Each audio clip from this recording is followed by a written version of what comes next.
the first quarter so far dahil yung kanyang karelyebo si Don Belbilano is gonna be out for the next week. Meron siyang problema sa kanyang kaliwang paa. Merong partial peroneal tendon tear. Pero 1 week from now daw, pwede na siya maglaro. Back to you guys. Of course, the question is, may laro pa ba sila sa susunod na linggo? I mean, they'll have to win this game first before making any plans in the near future. Well, the best time for them to check their skid. As we were mentioning, nung first round ng elimination, nasa tuktok po itong phone pulse. But in the second round, medyo downward na yung kanilang mga laro. That's a foul on Roger Yap.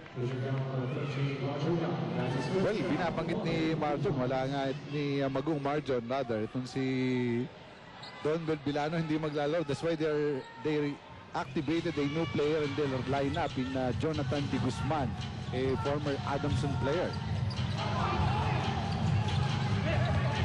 Here's Ritualo. Cardona from the left corner. Too much muscle on the attempt. Pure Foods begins the second quarter with James Yap, John Dan Salvador, Roger Yap, Enrico Villanueva, and Peter Jun Simon. No sign of Reda Ralini, who came off the bench back in the opening quarter. At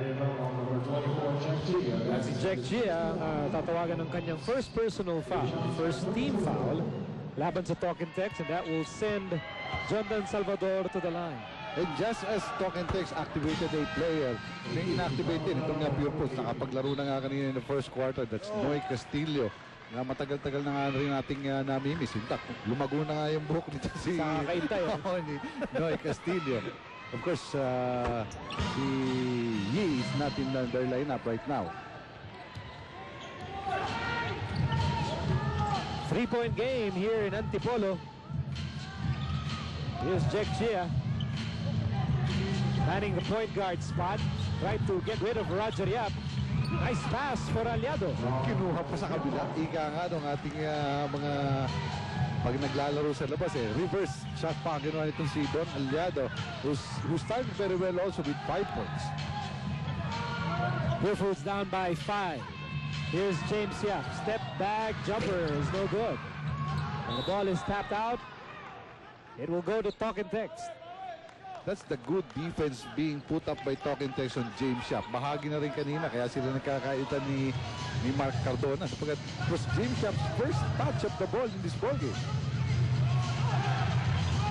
Here's Ritualo over to Chia. Here's a switch, but Jonathan Salvador gets the steal. And here's Peter Jun Simon on the attack.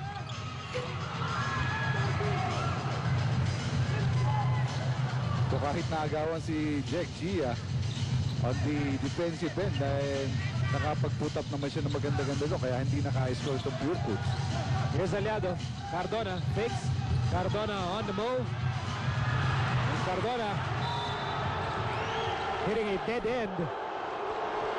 Obviously, mga Pure Foods fans po yung naririnig nyo. To put up a good check, Akma Cardona. Kapag pasok na ito, he picked up well, pero wala, sir, no entry. Labas muna tayo. A clean check on both Jordan Salvador and James Yap. Walang ID. Well, ang ating kwento ng first quarter, of course, yung hot outside shooting ng Talking Tex, making 4 out of the 11 from the 3-point line. Missed by James Yap. So Talking Tex with a chance to add to their lead in the early moments of the second quarter. Here's Leather.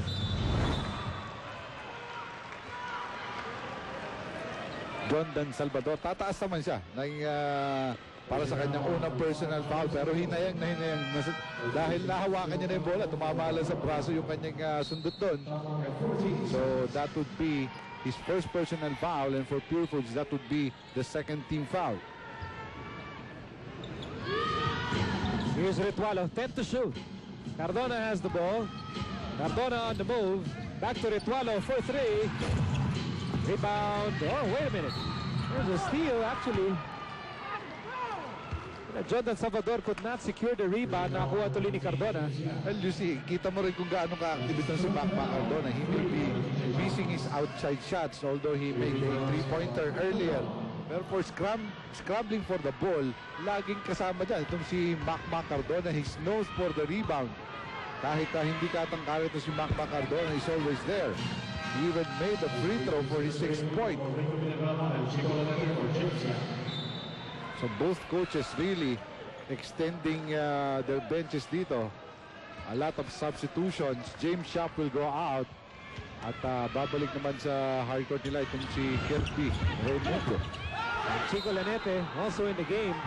At yan na naman si Terence Leather at si Jordan Salvador. Cheek to cheek. Si Terence Leather ang tatawagan doon. And that would be his first personal foul. Talk and Text still in the lead by 6 points.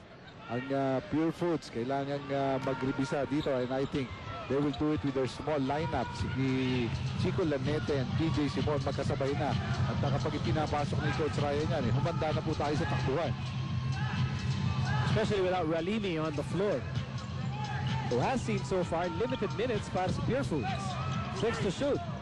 Here's Lanete on the move with a runner.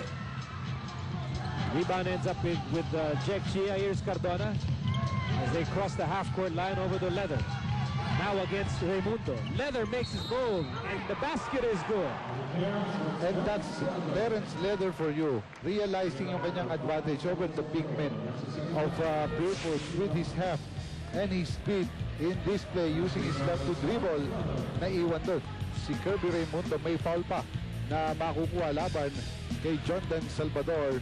His second, dalawang magkasunod yan dito sa second quarter, both on Terence Leather. 8-point lead, the biggest. Palalaking pa ito ni si Terence Leather, coming off a 47 point game against Pure Foods. Against Red Bull, rather. 8 points ang kailangan na bully ng Pure Foods here in the second quarter. Here's Roger Yap. He will really do that against any opposing guard. At kita mo yung angulo na silip na eh. Nasa tagiliran na nga, sumilip pa siya. Halos kubis na yung bola sa tagiliran ng board. Terence Leather locating Yancy De Ocampo. First 2 points para kay Yancy. And they've been locating their cutters very well. Earlier it was Aliado na nakita. Now it's Yancy De Ocampo who would easily lay in those balls. Here's Raimundo. Jordan Salvador was not ready for the pass. Here comes Jack Chia. Back to Cardona. He is fouled, and he will take 2. Not even satisfied ito si Mac Cardona sa pasa na yun. Gusto niya chest pass daw coming from Jack Chia. Sabi ni Jack Chia, mas maganda yung bounce pass na binigay ko sa iyo. Oo naman daw, sabi ni Mac Cardona, sa free throw na lang kukunin. Hindi pumasok yung kanyang favorite na teardrop. Pero hindi rin pumasok yung kanyang free throw. Although itong si Mac Cardona has been controlling the tempo for his team. Although panaka-naka ang punto sa magkabilang kupunan. So yung bakbakan talaga was during the first quarter of play when Pure Foods posted an early 12-point lead, but as easily Talk and Text came back to post their own 5-point lead in that quarter. They're now leading by 8 points, the biggest in the ballgame.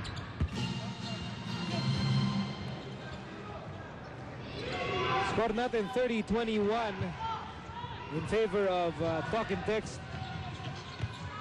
And Pure Foods clearly opting to go all Filipino for the most part of this game.